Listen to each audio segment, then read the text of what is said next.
ọ̀fẹ́ mi tó fún ọ. Ó tó. Oore ọ̀fẹ́ mi tó fún ọ. Oore ọ̀fẹ́ tí kò lẹ́gbẹ́. Oore ọ̀fẹ́ mi tó fún ọ.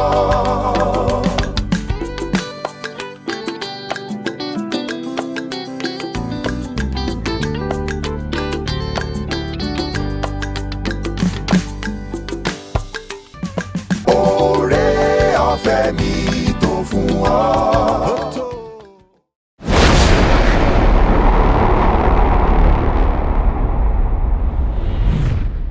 A kí wa káàbọ̀ sí inú ìkànnì tí a pè ní Seed of Life Television, èyí tó kalẹ̀ sí ìlú Ìbàdàn ní agbègbè Odò Ọ̀nà Àpáta.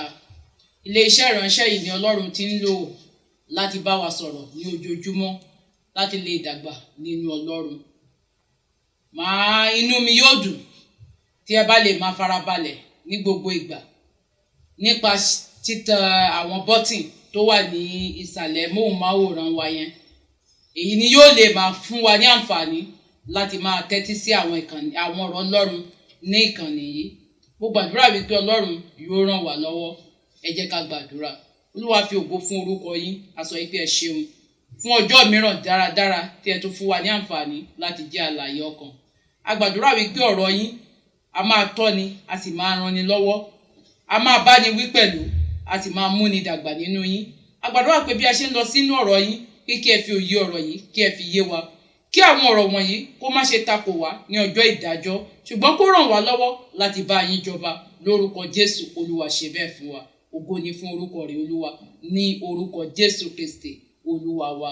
Àmín.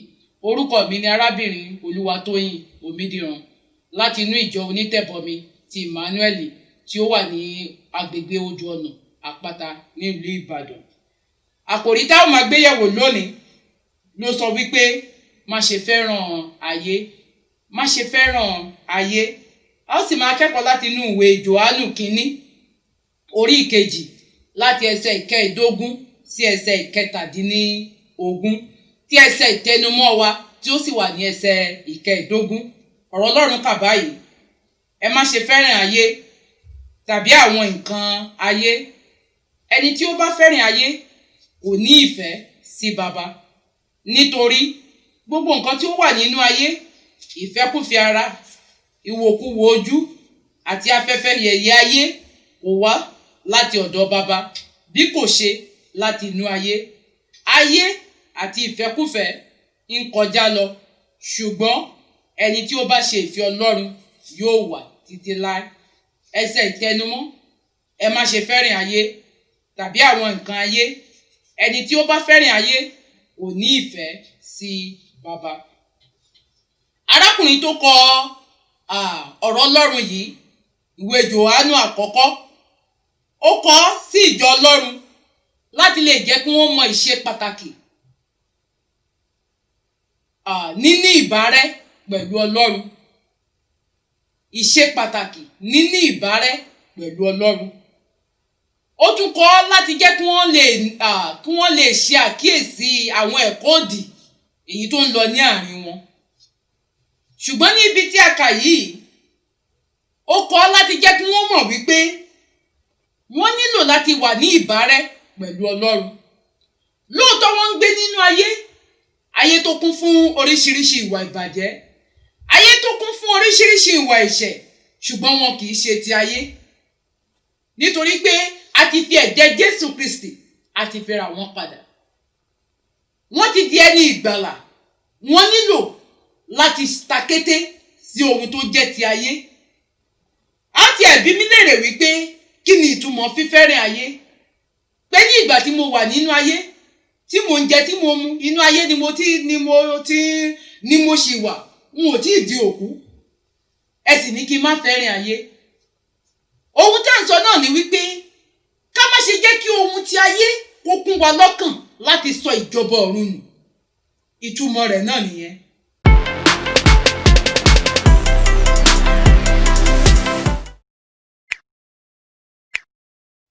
Nínífẹ̀ẹ́ sí ayé, nínífẹ̀ẹ́ sí ohun tó ń bẹ nínú ayé láti lè jẹ́ kó gba kan wá ju ìlépa láti bá Ọlọ́run jọba lọ. Òun ni ohun tí arákùnrin yìí tó ń pè wọ́n ní ìpèníjà sí. Òun náà sì ní ẹ̀kọ́ ọ̀rọ̀ Ọlọ́run ló ń pe àwa náà níjà sí ní òwúrọ̀ yìí wípé ká má ṣe fẹ́ràn ayé tàbí nǹkan ti ayé.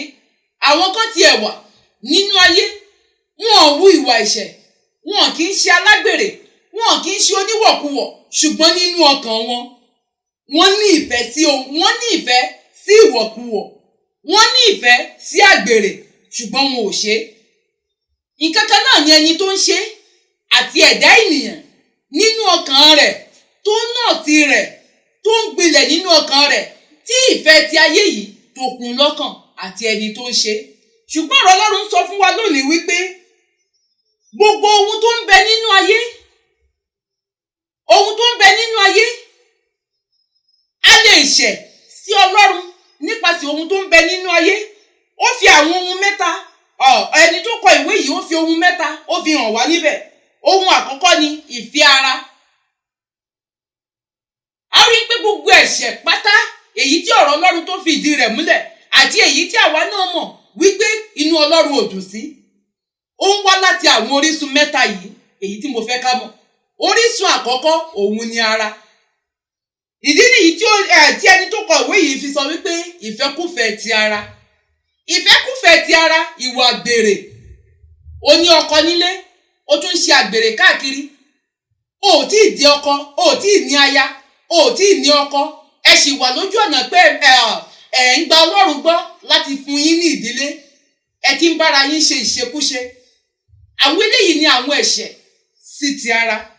Ó tún tẹ̀síwájú, ó ní ìwòkuwò ojú. Ìwòkuwò ojú. Ìwòkuwò ojú ó ní í ṣe pẹ̀lú áwíńkì ẹ̀ṣẹ̀ gbogbo tí ènìyàn ń dá nínú ayé. Ó yóò kọ́kọ́ wá ní wíwò. Ní ìgbà tí a bá wò ó tán ni ojú yóò pàṣẹ signal sí ọpọlọ wa. Ní ìgbà tí ọpọlọ bá kakuléètì rẹ̀ tán yóò pàṣẹ rẹ̀ sí ọkàn. Ọkàn ni yóò rò ó bí yóò ti gbégbésẹ̀ tí yóò fi àṣìbù hèmù náà. Bíbélì tún tẹ̀síwájú, ó ní afẹ́fẹ́ yẹ̀yẹ́ ayé. Àwọn kan ò tiẹ̀ ní iṣẹ́ mìíràn ju afẹ́fẹ́ yẹ̀yẹ́ yìí lọ. Wọ́n dà bí wọ́n ṣe tẹ́ ọmọ aráyé lọ́rùn. Bí a bá ń ṣe ohun wọ̀nyí, ó túmọ̀ sí wípé a nífẹ̀ẹ́ ayé ju Ọlọ́run ẹlẹ́dàá wa lọ. Bí a bá sì gbàgbé nínú àwọn òfin èyí tí Ọlọ́run tó fi fún Mósè, ó ní ìwọ ò gbọdọ̀ ní Ọlọ́run mìíràn lẹ́yìn mi. Bí a bá ti ní ìfẹ́ ohunkóhun nínú ayé yìí ju Ọlọ́run wa lọ, ìfẹ́ ti bàbá kò sí nínú ọkàn wa. Ìdí nìyí tí Ọlọ́run fi ń pè wá sí àkíyèsí wípé ẹsẹ̀ 17 yẹn sọ wípé ayé àti ìfẹ́kúfẹ̀ẹ́ rẹ̀ yóò kọjá lọ. Asán nínú asán ni. Mo fẹ́ di òru, mo fẹ́ di igba. Èmi nìkan náà ni mo fẹ́ jẹ mùdùmúdù ayé yìí. Ẹnikẹ́ni ò lè bá mi dù ú. Ẹni tó bá fẹ́ bá mi dù ú, ń pa á, yóò ṣíwájú mi lọ. Gbọ́, Bíbélì sọ wípé ayé àti ìfẹ́kúfẹ̀ẹ́ rẹ̀ yóò kọjá lọ. Bó bá wá kọjá lọ, níbo ló parí ìrìn àjò rẹ sí? Níbo ló parí ìrìn àjò rẹ sí? Ayé kì í ṣe òpin ènìyàn. A sì ní ibi tí à ń rè. Gẹ́gẹ́ bí ọ̀pọ̀lọpọ̀ ènìyàn ti máa ń sọ wípé ọjà làwa ná nínú ayé. A padà lọ sílé láti ṣe ìṣirò fún ẹlẹ́dàá wa. Bí o bá wá padà délé, kí ni ohun tó mú bọ̀? Kí ni ohun tó fi ṣe ìṣirò fún ẹlẹ́dàá rẹ?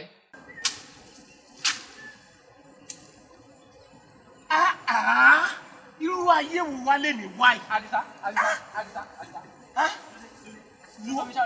Láì oko àgbàdo mi òkè ọ̀hún, òun náà kọ́ kò gbójú báyìí lọ. Ní ìrètí tí n bá débi ọ̀pẹ ìgbò, òun náà máa gbó, ó máa kó lọ́jà láti lọ sọ́ta, ayé ìṣú mi. Àdìsá, gbogbo àrùn yìí. Ètò kan mú ètò òun ní ìfẹ́ sọ fún ẹ. Orí ọ̀fẹ́ ọjọ́ òní. Nígbà wo ni ètò náà? Ní aago 6 sígbà wo? Sí aago 6 àbọ̀. àràárọ̀ bí ilé iṣẹ́ ìmáwòrán.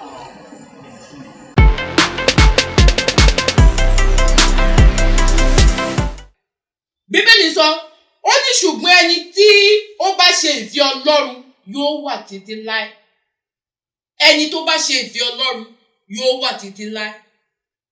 Èyí tó fi yé wa wípé bí o bá ṣe ìfẹ́ Ọlọ́run tó kó ọkàn rẹ lé àníyàn ayé yìí àti ìfẹ́kúfẹ̀ẹ́ rẹ̀, ó wà títí láé.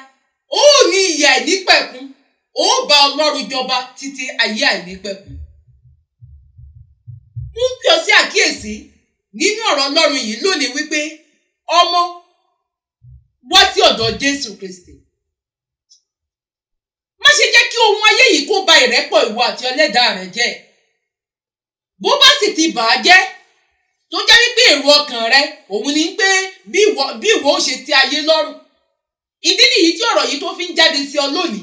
Ó lè ṣe àtúnṣe, ó lè padà wá sí ọ̀dọ̀ Ọlọ́run. Apá rẹ̀ ó fẹ̀ láti gbà ọ́. Apá rẹ̀ ó là sílẹ̀, ó ń retí rẹ pẹ̀lú. Ìwọ gangan ló ń retí, ìwọ gangan òun sì ló ń mú sùúrù fún tí ò tí ì padà dé. Mo ń pè ọ́ sí àkíyèsí ní òní wípé wá sí ọ̀dọ̀ Jésù Kristi. Fi ayé rẹ fún. Ayé yóò kọjá pẹ̀lú ìfẹ́kúfẹ̀ẹ́ rẹ̀. Níbo ló parí sí? Níbo ló parí ìrìn àjò rẹ sí? Níbo ló yọjú sí ní ìgbà tí ikú tó bá pa ojú rẹ dé? Kí ni yóò jẹ́ èrè rẹ ní ìgbà tó bá déwájú Ọlọ́run láti ṣe ìṣirò ohun tó gbélé ayé sí? Wá sí ọ̀dọ̀ Jésù lónìí. Gbà á ní Olúwa àtolùgbàlà rẹ. Jẹ́wọ́ rẹ̀ ní Olúwa àtolùgbàlà rẹ. Pè é sínú ọkàn rẹ. Jẹ́ kó jẹ́ atukọ̀ ayé rẹ. Mo gbàdúrà wípé Ọlọ́run yóò rin ayé rẹ lọ́wọ́.